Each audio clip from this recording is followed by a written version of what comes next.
പരാജയപ്പെടുമോ എന്ന പേടി പലപ്പോഴും നമ്മെ പുതിയ കാര്യങ്ങൾ പരീക്ഷിക്കുന്നതിൽ നിന്നും മുന്നേറുന്നതിൽ നിന്നും തടയാറുണ്ട്. അപ്പോൾ ഇതിനെ മറികടക്കാൻ സഹായിക്കുന്ന ചില പ്രായോഗിക വഴികളാണ് ഞാൻ നിങ്ങളോട് ഈ വീഡിയോയിൽ ഷെയർ ചെയ്യാനായിട്ട് പോകുന്നത്. ഒന്നാമത്തെ കാര്യം എന്ന് പറയുന്നത് പരാജയത്തെക്കുറിച്ചുള്ള നമ്മുടെ കാഴ്ചപ്പാട് മാറ്റുക എന്നുള്ളത് തന്നെയാണ്. പരാജയം എന്നത് ഒരു അവസാനമല്ല, മറിച്ച് വിജയത്തിലേക്കുള്ള ഒരു പാഠമാണ്. ലോകപ്രശസ്തരായ വ്യക്തികളെല്ലാം പലതവണ പരാജയപ്പെട്ട ശേഷമാണ് വലിയ വലിയ നേട്ടങ്ങൾ കൈവരിച്ചത്. പരാജയപ്പെട്ടു എന്ന് ചിന്തിക്കുന്നതിന് പകരം ഞാൻ പുതിയൊരു കാര്യം പഠിച്ചു എന്ന് നമ്മൾ ചിന്തിച്ചു തുടങ്ങുക എന്നുള്ളതാണ് ഇതിൽ ഒന്നാമതായിട്ട് ശ്രദ്ധിക്കേണ്ട കാര്യം. ഇനി രണ്ടാമത്തെ കാര്യം എന്ന് പറയുന്നത് ചെറിയ ചെറിയ ലക്ഷ്യങ്ങളെ നിശ്ചയിക്കുക എന്നുള്ളതാണ്. അതായത് ഒറ്റയടിക്ക് വലിയ കാര്യങ്ങൾ ചെയ്യാൻ ശ്രമിക്കുമ്പോഴാണ് നമുക്ക് ഭയം കൂടുന്നത്.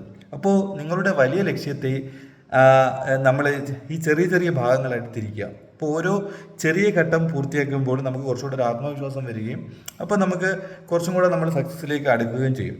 ഇനി നമുക്ക് മൂന്നാമത്തെ കാര്യം എന്ന് പറയുന്നത് ഏറ്റവും മോശമായ ഒരു സാഹചര്യം ചിന്തിക്കുക എന്നുള്ളതാണ്. അതായത് ഞാനിപ്പോൾ ഒരു കാര്യം ചെയ്യുന്നു, അപ്പോൾ ആ കാര്യത്തിൽ ഞാൻ പരാജയപ്പെട്ട് കഴിഞ്ഞാൽ പരമാവധി എന്താണ് സംഭവിക്കുക, അതായത് ഏറ്റവും വസ്റ്റ് കേസ് സെനാരിയോ നമ്മൾ മനസ്സിൽ ആദ്യമേ ഇമാജിൻ ചെയ്ത് ചിന്തിക്കുക. അപ്പോൾ എന്നിട്ട് നമ്മൾ സ്വയം ചോദിക്കുക, അപ്പോൾ നമ്മൾ ഈ സന്ദർഭങ്ങളും അതിൻ്റെ ഫലം നമ്മൾ വിചാരിക്കുന്ന അത്ര ഭീകരമാണോ എന്നൊക്കെ നമ്മൾ അനലൈസ് ചെയ്യുമ്പോൾ നമുക്ക് മനസ്സിലാവും ഇതിപ്പോൾ ഞാൻ ഈ കാര്യം ട്രൈ ചെയ്ത് പരാജയപ്പെട്ടാൽ മാക്സിമം ഇത്ര മാത്രമേ സംഭവിക്കുകയുള്ളൂ. അപ്പോൾ ഞാൻ അതിനെ നേരിടാനായിട്ടൊരു പ്ലാൻ ബി തയ്യാറാക്കി വെക്കുന്നത് നമ്മുടെ ഈ ഒരു പരാജയ ഭീതി എന്നുള്ള പേടി കുറയ്ക്കാനായിട്ട് നമ്മളെ സഹായിക്കും. ഇനി അടുത്തതെന്ന് പറയുന്നത് നമ്മൾ ചെയ്യുന്ന പ്രവൃത്തിയിൽ കൂടുതൽ ശ്രദ്ധ കേന്ദ്രീകരിക്കുക എന്നുള്ളതാണ്. അതായത് ഫലത്തെക്കുറിച്ച് അമിതമായിട്ട് ആകുലപ്പെടാതെ നമ്മളിപ്പോൾ ചെയ്യാൻ ഉദ്ദേശിക്കുന്ന പ്രവൃത്തി എന്താണോ ആ പ്രവൃത്തിയിൽ മാത്രം നമ്മൾ ശ്രദ്ധ കേന്ദ്രീകരിക്കുക.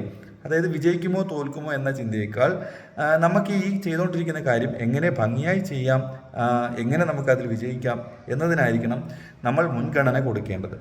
ഇനി നമ്മുടെ അഞ്ചാമത്തെ പോയിന്റ് എന്ന് പറയുന്നത് പോസിറ്റീവ് സെൽഫ് ടോക്ക് എന്നുള്ളതാണ്. അതായത് എനിക്കിത് ചെയ്യാൻ കഴിയില്ല എന്നൊക്കെയുള്ള ഒരു നെഗറ്റിവിറ്റി തോട്ടിന് പകരമായിട്ട് നമ്മൾ ചിന്തിക്കേണ്ടത് ഇത് ഞാൻ പരീക്ഷിച്ച് നോക്കും, ഇത് ഞാൻ പരീക്ഷിച്ച് വിജയിക്കും എന്നൊക്കെ നമ്മൾ നമ്മുടെ മനസ്സിനോട് പറയുക. അതായത് നിഷേധാത്മകങ്ങളായ ചിന്തകളെ നമ്മൾ ബോധപൂർവം മാറ്റി നിർത്താൻ ശ്രമിക്കുക.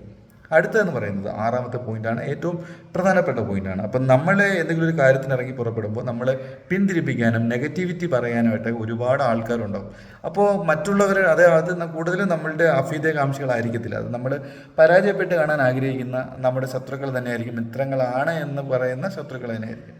അപ്പോൾ നമ്മൾ ചെയ്യേണ്ടത് ഒന്നാമത്തെ കാര്യം എന്ന് പറയുന്നത് നമ്മൾ പരാജയത്തെ ഭയപ്പെടുന്നത് ഒരിക്കലും മറ്റുള്ളവർ എന്ത് വിചാരിക്കും എന്ന് കരുതിയാവരുത്. നമുക്കിപ്പോൾ എല്ലാവരെയും തൃപ്തിപ്പെടുത്തിക്കൊണ്ട് ജീവിക്കുക എന്നുള്ളത് അസാധ്യമായ കാര്യമാണ്. അപ്പം നിങ്ങളുടെ ജീവിതം നിങ്ങളുടെ തീരുമാനങ്ങളാണ്. അപ്പോൾ നിങ്ങളുടെ ജീവിതത്തിലെ വിജയങ്ങളും നിങ്ങളുടെ തീരുമാനങ്ങളായിരിക്കണം.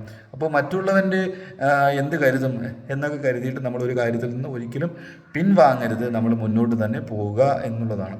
അപ്പോൾ ഇത്രയുമാണ് എനിക്ക് പരാജയ ഭീതി നേരിടാൻ നമ്മൾക്കുള്ള മാർഗങ്ങൾ എന്നുള്ള നിലയ്ക്ക് എനിക്ക് ഈ വീഡിയോയിൽ പങ്കുവയ്ക്കാനുള്ളത്. നിങ്ങൾക്ക് ഈ വീഡിയോ ഇഷ്ടമായെങ്കിൽ എൻ്റെ പേജ് ഫോളോ ചെയ്യാനും കമൻറ്റ് ചെയ്യാനും ലൈക്ക് ചെയ്യാനും മറക്കരുത്. ഇതുപോലെയുള്ള വീഡിയോകൾക്കായിട്ട് തീർച്ചയായിട്ടും പേജ് ഫോളോ ചെയ്യുക. നന്ദി, നമസ്കാരം.